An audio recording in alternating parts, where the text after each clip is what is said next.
In today's video, I'm going to teach you how to stretch a canvas over a frame.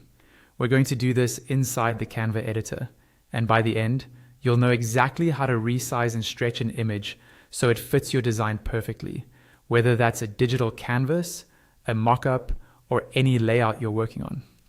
First, open your design in Canva. Once you're in the editor, make sure you're on the correct page or artboard where your image is located.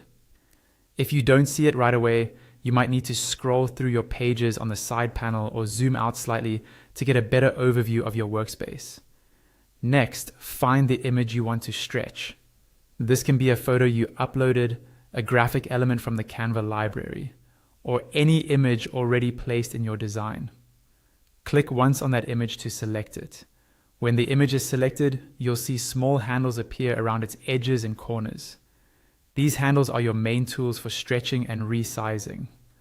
To stretch the image horizontally or vertically, move your cursor over one of the side handles. When the cursor changes, click and drag outward to make the image wider or inward to make it narrower.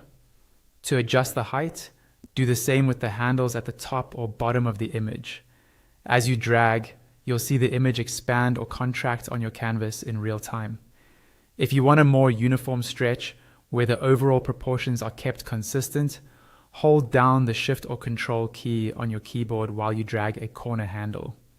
This helps you resize the image evenly, so it doesn't look oddly squashed or distorted unless that's the effect you're intentionally going for. Using these modifier keys also gives you a bit more control, especially if you're trying to fit an image precisely to a frame or a specific area of your layout. Take a moment to adjust and fine-tune the position once you're happy with the size. You can click and drag the image itself to move it around, making sure important parts of the image remain visible and centered. When you're satisfied with how it looks, you're done.